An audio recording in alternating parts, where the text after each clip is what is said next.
Hello everybody, it's Mr. Giesbrecht here, and tonight I'm going to be reading you the story called The Gruffalo's Child. The Gruffalo's Child is written by Julia Donaldson and illustrated by Alex Scheffler.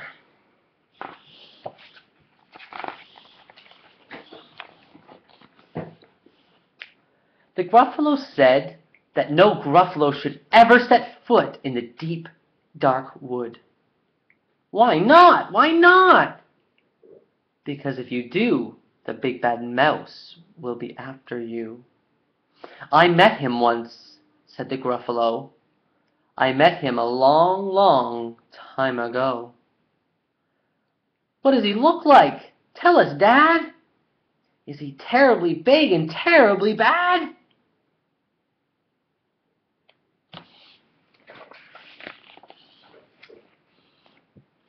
I can't quite remember, the Gruffalo said. Then he thought for a minute and scratched his head. The big bad mouse is terribly strong, and his scaly tail is terribly long. His eyes are like pools of terrible fire, and his terrible whiskers are tougher than wire.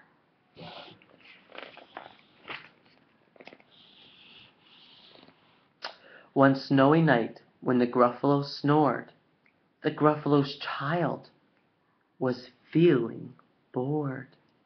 The Gruffalo's child was feeling brave, so she tiptoed out of the Gruffalo's cave. The snow fell fast, and the wind blew wild. Into the wood went the Gruffalo's child.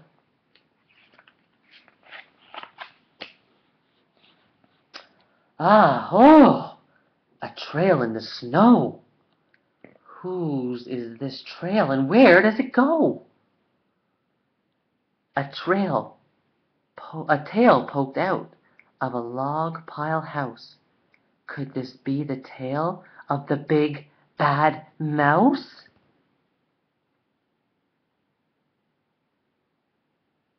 What do you guys think? Whose tail is this?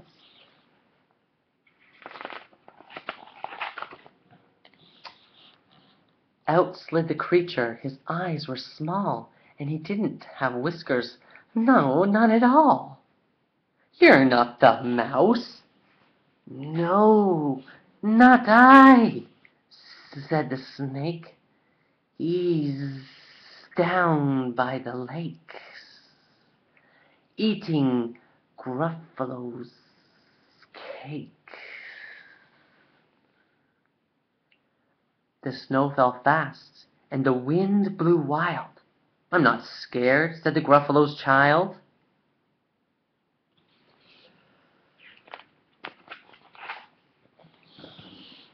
Oh, marks in the snow. Whose are these claw marks? Where do they go? Two eyes gleamed out of a treetop house. Could these be the eyes of the big bad mouse?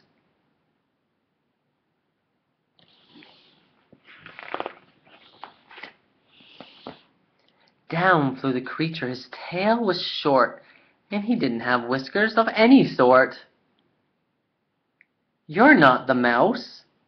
Too-hoo, not I, but he's somewhere nearby, eating Gruffalo pie. The snow fell fast, and the wind blew wild. I'm not scared, said the Gruffalo's child.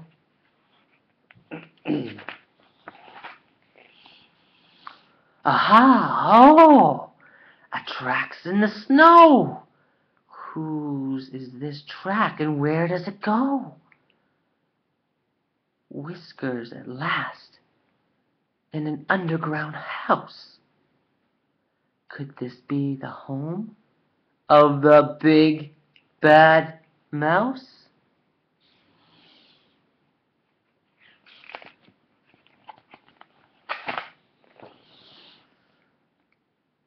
Out slunk the creature. His eyes weren't fiery. His tail wasn't scaly. His whiskers weren't wiry. You're not the mouse. Oh no, not me. He's under a tree, drinking Gruffalo tea. It's all a trick, said the Gruffalo's child, as she sat on a stump where the snow lay piled. I don't believe in the big bad mouse. I don't believe. But here comes a little one out of his house. Not big, not bad, but a mouse at least. You'll taste good as a midnight feast. Ha ha ha.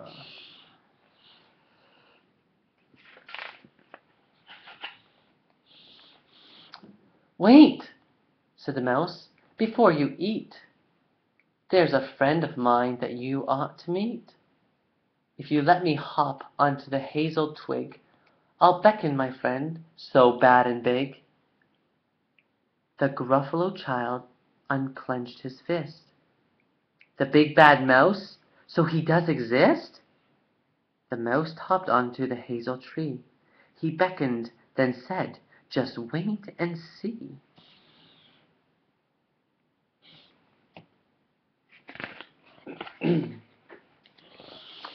Out came the moon. It was bright and round. A terrible shadow fell on the ground.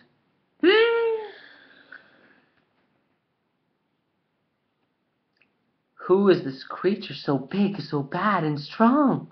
His tail and his whiskers are terribly long. His ears are enormous, and over his shoulder he carries a nut as big as a boulder.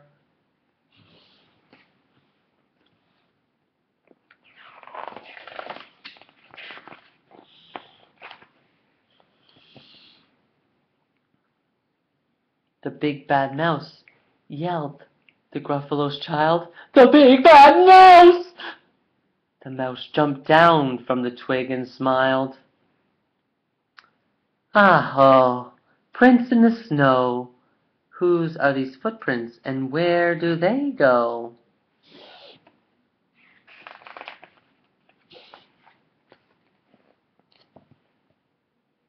The footprints led to the Gruffalo's cave, where the Gruffalo's child was a bit less brave.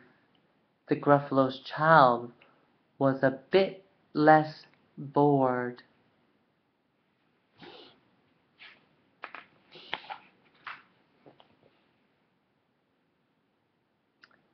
And the Gruffalo snored and snored and snored.